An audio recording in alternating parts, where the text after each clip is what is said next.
Bonjour, tu viens de découvrir que tu as un cancer du sein et aimerais en savoir plus sur ce qui t'attend? Tu es en plein parcours et aimerais avoir des réponses à tes questions? Tu aides quelqu'un et ne comprends pas vraiment ce que la personne que tu accompagnes vit réellement?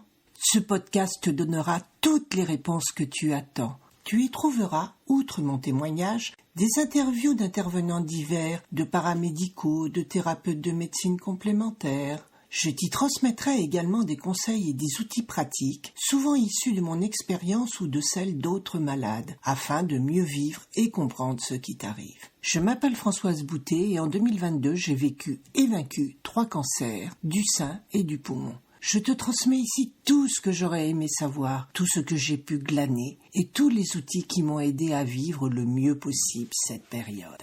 Alors, si autour de toi tu connais quelqu'un atteint de cette maladie, n'hésite pas à lui parler de mon podcast ou à lui transmettre directement le lien de celui-ci.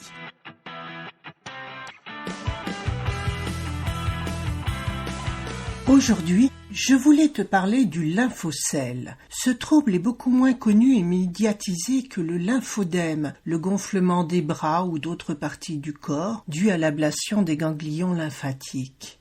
Or, lorsque nous sommes opérés du sein, on nous enlève également les ganglions sentinelles, ces ganglions qui sont en quelque sorte le filtre entre le cancer du sein et le reste du réseau lymphatique. Et évidemment, ces ganglions sont reliés au réseau lymphatique et donc leur ablation risque de créer un gonflement, une accumulation de liquide qui n'est pas drainé naturellement puisque les canaux sont rompus avec l'opération. Et c'est ce qui m'est arrivé. Et personne ne m'en avait parlé. Et j'ai eu très peur. Car lors d'un lymphocèle, le sein se met à gonfler, à devenir dur. Et ça fait mal. De plus en plus mal, jusqu'au point où on se demande si on ne va pas éclater. Or, il faut savoir que entre 30 et 50% des femmes opérées ont cette complication qui est relativement normale. Et il n'y a qu'un seul moyen pour la juguler. Tout d'abord, faire des ponctions. Et là, on nous enlève beaucoup de liquide. Pour moi, ça allait jusqu'à 1 demi-litre par sein. Et au bout d'un moment, on arrête les ponctions. Et là, tout redevient plus ou moins dans l'ordre. Pour moi, ça a été relativement rapide, mais j'ai eu très peur pendant tout ce moment-là parce que je me demandais si ça allait vraiment dégonfler. Quoi qu'il en soit, j'aurais subi 5 ponctions en un peu plus de 2 semaines.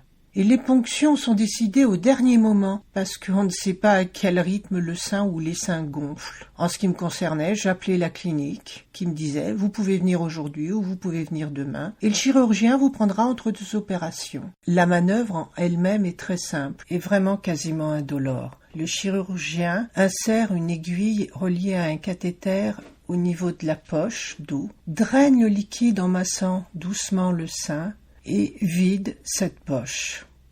Cela demande quelques minutes et on ne sent rien. Même si je dois avouer que la première fois, j'avais très peur de ce qui allait m'arriver. Maintenant, je vais vous raconter ce que j'avais écrit pendant ces jours-là. 31 mai 2022, première ponction. Je me suis endormie hier soir avec une crainte. Lorsque je tapotais mon sein gauche, je ressentais une sensation étrange, accompagné d'un bruit sourd de clapotis. Inutile de vous dire que je flippais, et je me suis endormie en faisant de l'EFT, car je me demandais ce qui m'arrivait.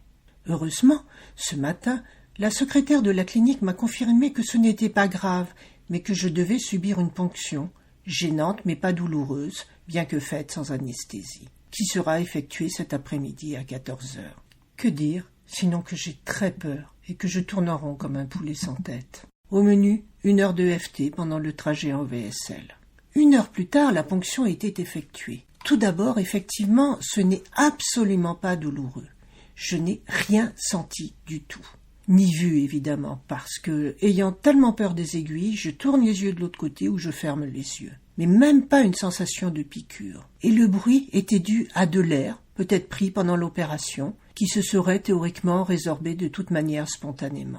Chose vraiment bizarre. Mais ceci dit, c'est vraiment dommage que l'oncologue ne m'ait pas informé de cette légère complication, parce que selon lui, 30% des femmes opérées en souffriraient, sans réelle gravité, mais génératrice de beaucoup de peur. Je comprends qu'ils ne veuillent pas faire peur aux autres malades et surtout aux femmes hypocondriaques, mais ça aurait été bien d'avoir une petite explication du type « Si votre sein gonfle, ne vous inquiétez pas, cela peut arriver » et je l'aurais vraiment apprécié.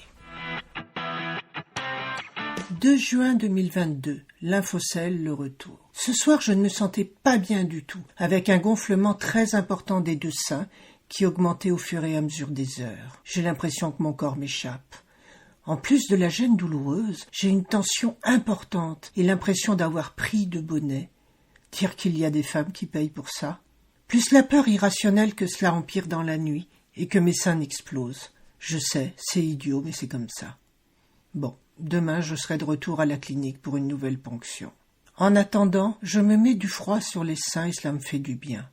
Je passe mon temps semi-allongé, une poche de froid sur chaque sein. Glamour à fond, mais je m'en fiche. C'est que c'est vraiment douloureux, en plus d'être impressionnant. J'ai l'impression de devenir Lolo Ferrari. 7 juin 2022. Me revoilà pour la 3e fois en une semaine de temps à la clinique pour subir une nouvelle ponction. Et mon moral est aussi gris que le temps. Je n'ai rien écrit depuis quelques jours, car subir une pression croissante et voir des seins gonflés pour devenir tendus, puis douloureux, et anticiper les prochaines ponctions est vraiment une épreuve. Même si les ponctions en elles-mêmes sont pratiquement indolores. Ah, cette sensation que mon corps ne m'appartient plus et que je ne suis plus qu'un jouet. Moi qui étais fier d'avancer, de faire front, persuadé que tout allait bien se passer et cicatriser sans heurts. Mes copines opérées ne m'avaient jamais parlé de ces complications normales, et je ne m'y attendais pas. Et évidemment, personne à la clinique ne m'en avait parlé. Ce qui fait que je ne sais pas comment les gérer, d'autant plus que je ne peux plus rien anticiper, même pas un rendez-vous chez le coiffeur, et Dieu sait que j'en ai besoin.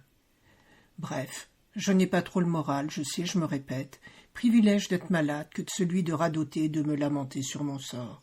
Sans parler que chaque intervention implique toute une logistique.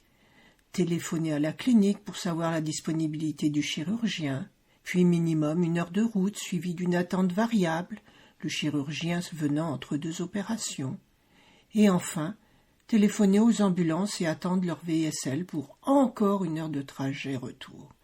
Les joies d'habiter en campagne, loin de la ville. La dernière fois, lundi dernier, la pression dans mes seins était telle que je n'avais pu dormir qu'assise, et mal encore. Et la douleur à la pression, si importante que le lendemain je souffrais presque autant, le temps que les tissus se remettent en place. Cette fois, c'est plus gérable. Mais la peur est là. Vais-je me remettre correctement? Mon bras va-t-il enfler? Que des questions angoissantes, sans réponse. Mon moral est aussi gris que le temps. Je n'ai envie de rien, je dors, je me traîne plus ou moins le reste du temps. 22 juin 2022. 1 semaine sans ponction. Ouf! Comme me l'avait annoncé l'oncologue, tout est rentré doucement dans l'ordre. Tout d'abord, mon sein était très gonflé, j'avais peur de la suite, et d'avoir mal à cause de la tension comme cela m'était déjà arrivé. Je dis un sein parce que l'autre était déjà dégonflé depuis quelques jours. Toujours peur que j'ai calmé en quelques minutes avec des rondes de FT, en me disant, même si j'ai peur d'avoir mal, de ne pas pouvoir dormir, que mes cicatrices lâchent, que je perde toute la lymphe la nuit et que la cicatrisation ne se fasse pas. Toutes ces peurs irrationnelles qui remontent de notre inconscient. Et en fin de compte, tout s'est très bien passé et mon sein a dégonflé peu à peu. Ceci dit, j'avais pris des remèdes homéopathiques spécial lymphodème ou lymphocèle, soit Bellis perennis en 4CH, c'est la pâquerette de nos pelouses, Ranabufo 5CH, Ranabufo c'est la grenouille, 2 granules 4 fois par jour de chacun des 2 tubes. On y croit ou pas, mais personnellement l'homéopathie m'a toujours aidé, même si moi non plus je n'y croyais pas au début. Et les résultats étaient là, j'ai dégonflé petit à petit.